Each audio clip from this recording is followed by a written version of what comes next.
Hello again.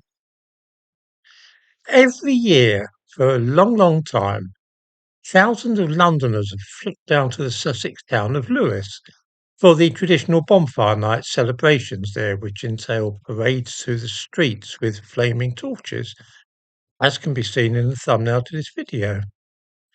It's a really popular event. It's part of British folklore, really.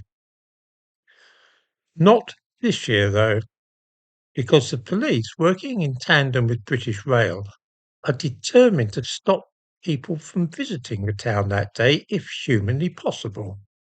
The police are warning people to stay away, and trains won't be stopping at Lewes or nearby stations from 5 in the afternoon to try and discourage visitors. The aim looks to be to reduce the number of people celebrating the event and to try and stifle a very old traditional English celebration. I'm sure a lot of viewers will have heard heard of the activities in Lewes on Bonfire Night. It's very famous. 3 years ago, a law was passed in Scotland which gave the police and local authorities the power to ban fireworks in any area at all by declaring a firework control zone.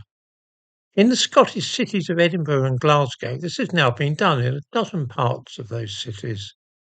In those areas, anybody setting off a firework, even in a private garden, can be sent to prison for 6 months. Seriously, just lighting a sparkler for your kids on Guy Fawkes night can earn you a prison sentence. A lot of local authorities have cancelled their firework displays and bonfires now, some on environmental grounds because those fireworks and bonfires contribute to climate change. It strikes me that there's a feeling against Guy Fawkes nights, and that a lot of people seem to feel it would be better if we didn't have it, if it's somehow an archaic idea, and that it's best just to let it die the death now. The commemoration of Armistice Day and Remembrance Sunday are also being difficult this year, being made difficult, I should say, by the police and local authorities.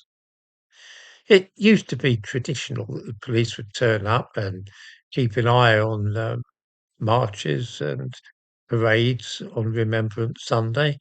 It was just one of those things that happened all over the country. This year, it's different. In Barnsley, large poppies have been attached to lampposts on Armistice Day, each bearing the name of one of the 305 men listed on the local war memorial. This year, the council are forbidding this on some lampposts, and now the display won't go ahead.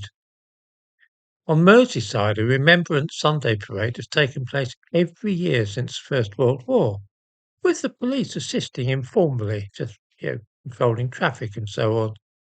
This year, the police say that they are unable to help, and that because of the car ramming in Liverpool earlier this year, the idea of this parade for Remembrance Sunday is no longer safe. The parade has been cancelled. Elsewhere, local authorities are demanding very large public liability insurance against injury and hazard, though other parades for Remembrance Sunday have been cancelled too. These are just a few random examples, and in the description to this video I give links to news items mentioning all this. These are just the tip of the iceberg. There are many other instances. All seem to be concerned only with Guy Fawkes Night and Remembrance Sunday. Imagine a law being passed which forbids you from letting off fireworks in your own back garden on November the 5th. It's odd, as the move by local authorities to abandon firework displays and bonfires as community events is also odd.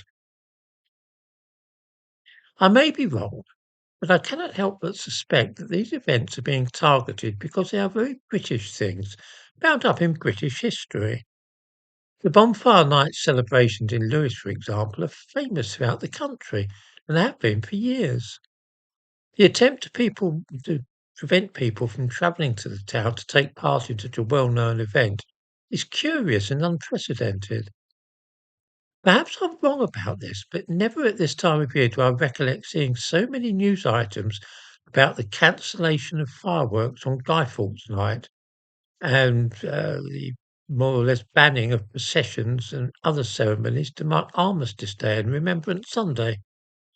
If I didn't know better, I might suspect that these are the opening shots in an attempt to put an end to peculiarly British celebrations.